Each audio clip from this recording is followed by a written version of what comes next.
Hi everyone, today I'm embarking on a pretty ambitious project, and that is retrofitting a sport chrono clock and stopwatch into my 981 Cayman S. But hold on a second, you might say. This dash doesn't have a place for a sport chrono. Where would you put it? The sport chrono typically belongs here. Well, I'm actually going to put it right there, and I am going to be cutting into the dash, so that should be pretty interesting. I'm not the first one doing this retrofit. There's someone who actually documented this process online, and I followed his thread. There's no video, just a couple of photos. So today I'm going to try to replicate his work, and I'm going to document it on video for your viewing pleasure, and in case you ever want to do something like that at home. So first thing what we have to do is we have to disassemble this area here. So take out the vents, take out the radio, and to do that, let's start off by unclipping the sides, and you simply unhook them from the side. You basically pull them aside and they pop out, and then you pull on the panel and it slides out. You put it in a safe place. And there's this little guy here, right in there, that you also have to remove. And we're going to keep it in this footwell. And again, same thing on this side. Next, we're going to remove the radio. So first thing we do is we move the gear shifter back and find a towel so we don't scratch this area at all. And then remove 1, 2, 3, 4 screws, and these are 4 T25 screws. And with the screws removed, we should be able to slide the radio out, and there should be enough slack for us to be able to swivel it to the side. But then again, let's put a piece of towel here.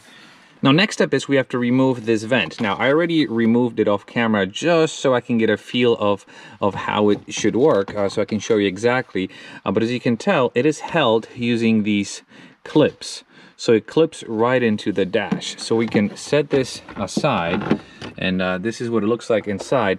But essentially, what worked for me is you get yourself one of those trim removal tools, and you stick it to from the bottom, and you start prying it up, but pry it away from the dash.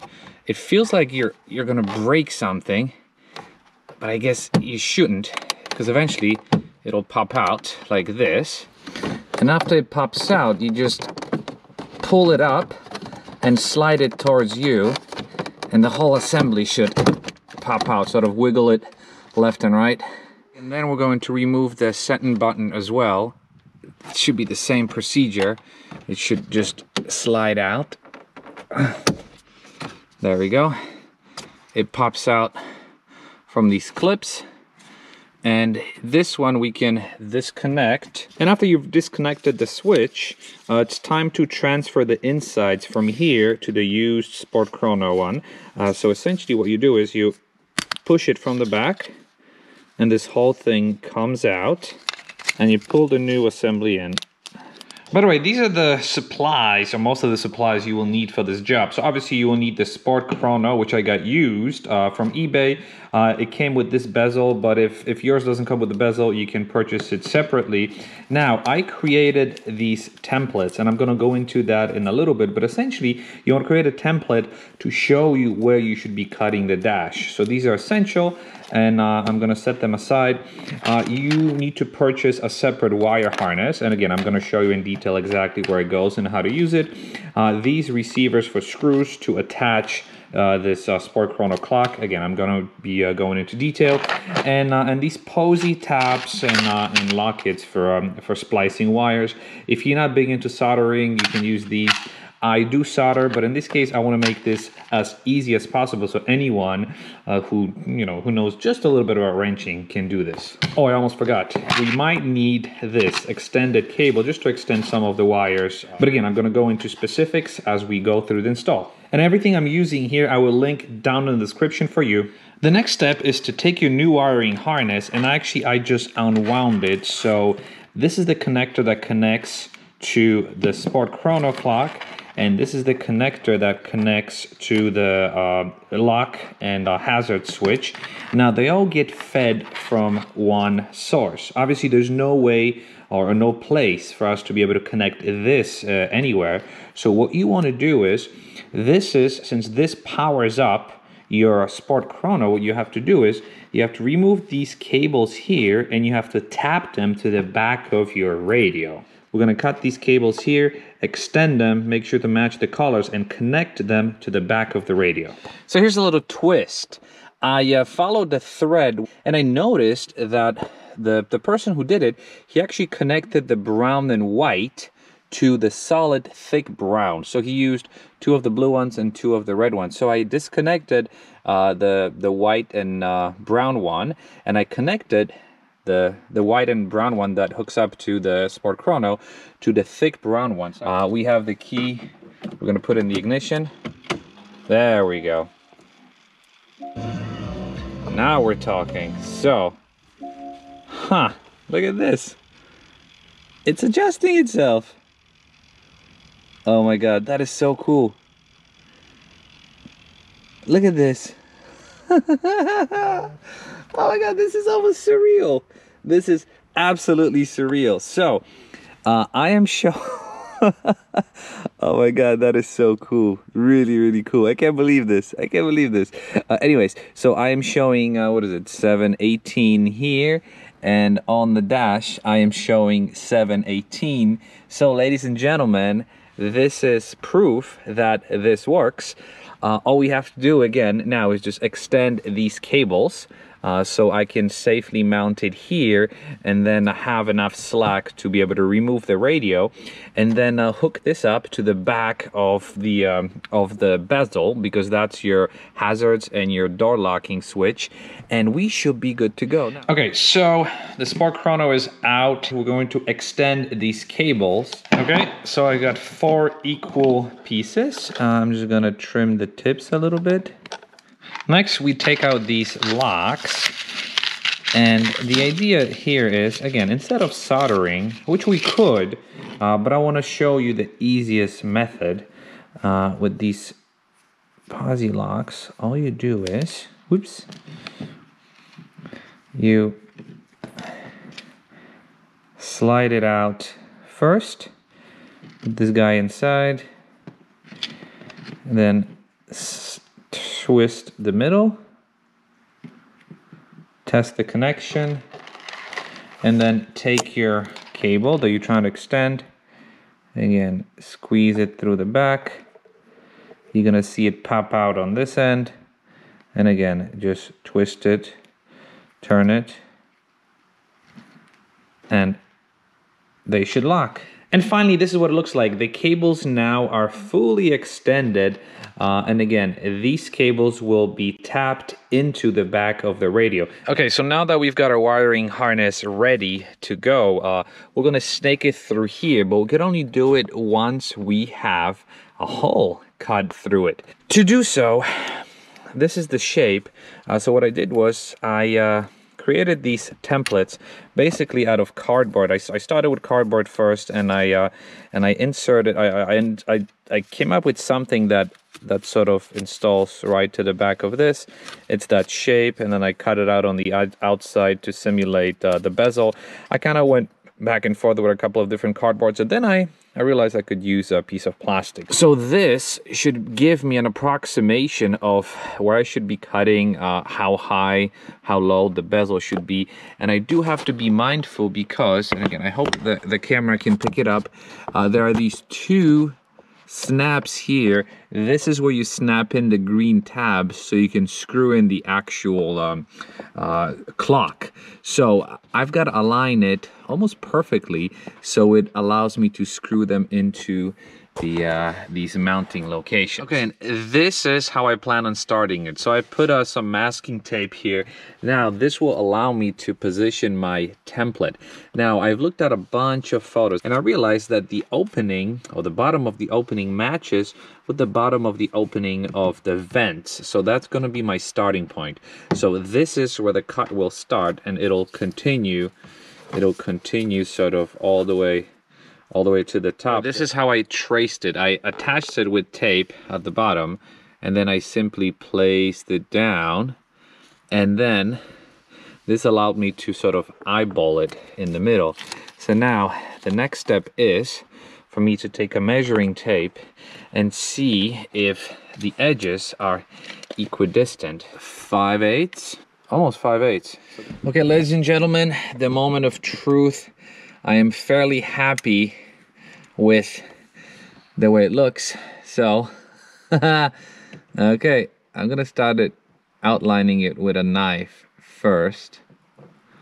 You know what? I just went for it. Yep, I just went for it. So the idea is I'm gonna scuff up the dash and then remove the tape and go crazy. Let's now remove this. Oh, this is nerve-wracking, but it looks pretty straight, if you ask me. So this is the progress so far. I was able to use a knife to basically cut a shape, cut through the soft section of it, and it goes in pretty deeply. So I'm just going to continue doing it.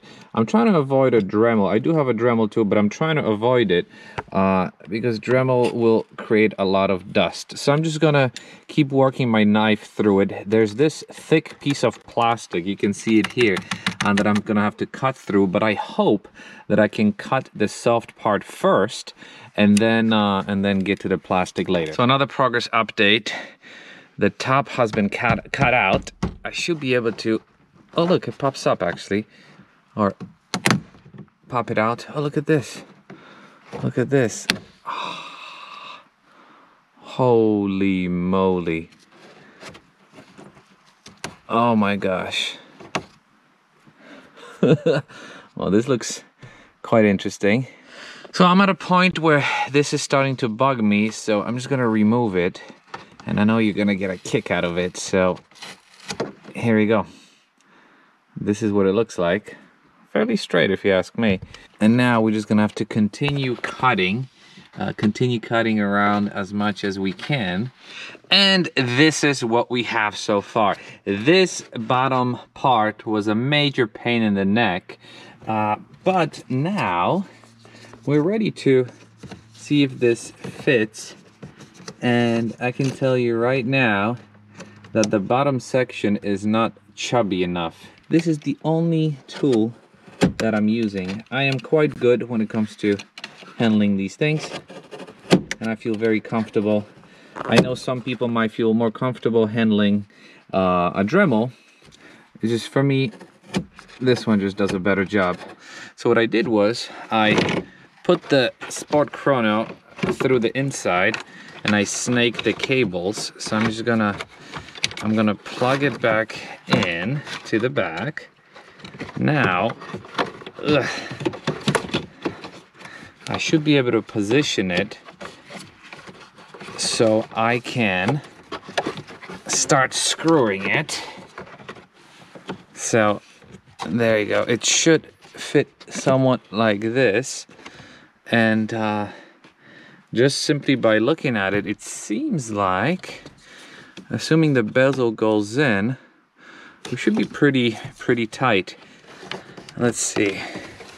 So the bottom goes in first, and then we squeeze in the top. Okay, it sort of goes in.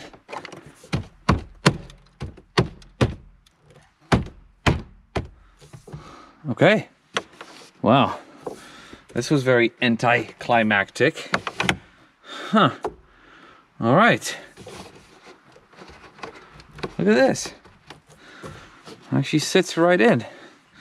Sits very well. So now, can I position the clock with this bezel in? Now that is the question. I think I should be able to. So let's see. Oh man, oh man, oh man. Yes. Come on.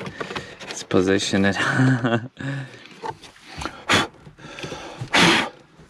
Wow. Holy moly, look at this. I can't believe this. This is actually pretty cool. So now, before we forget, let's screw it in from the bottom. Oh yeah, it is holding.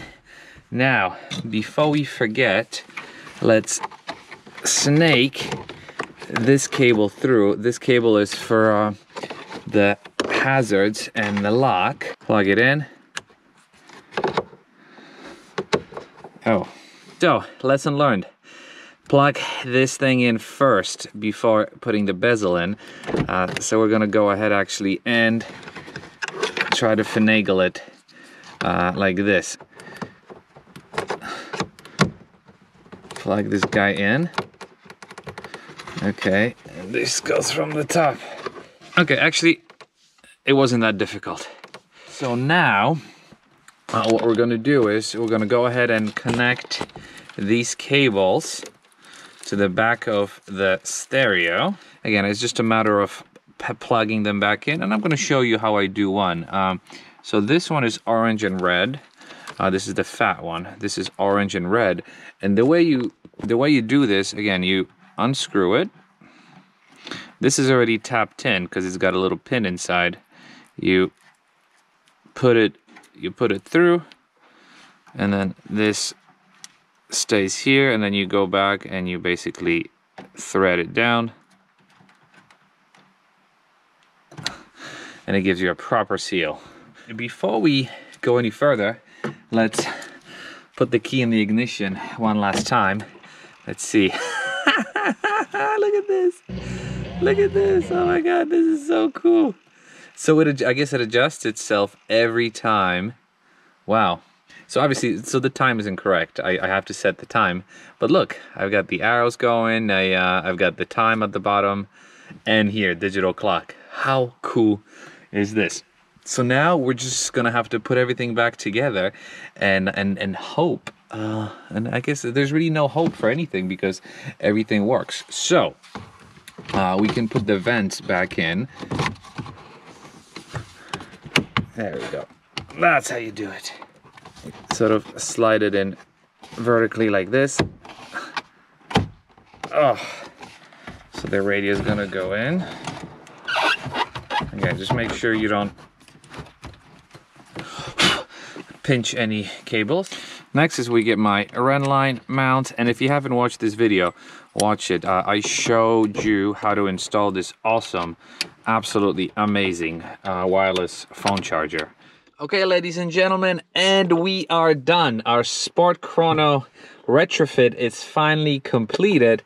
And again, look, the time that's displayed here matches with the time that's displayed in the middle. And it's if you follow this this install, you there you go. You saw that there was no coding needed whatsoever. So as soon as we plugged it in, the clock reset itself and it matched, you know, whatever the clock is showing in the dash. So this was pretty cool. Next up, what we're gonna do is obviously not in this video, but what I'm gonna do is I'm gonna code it so it allows me to have Sport Chrono functions such as rev matching, and really, I guess that's really what we get here. But yeah, this is it. I hope this is helpful. This has been helpful to those who are interested in doing it. If I were to rate this, I would say it's I mean it's fairly complicated, only because before I got started I didn't understand the wiring, but now that I do, it's actually pretty straightforward. So in a nutshell, the wiring for this remains intact. Then the new harness that you get, you have to separate the two wires because it splits into a wire. You separate them, you only keep one. You keep one that connects to the back of this clock, and the wires that connect from the back of this clock clip to the back of the radio. And just like that, you are good to go. So once again, thank you very much for watching. If you thought this was somewhat helpful, consider giving me a thumbs up. It really helps me with getting my videos out there. But I'm going to be doing a lot more DIY stuff on this Porsche, also on my F80 M3, so stay tuned for that. But let me know what you thought of this install by commenting below, and thank you very much for watching, and I'll be seeing you in the next video. Bye bye.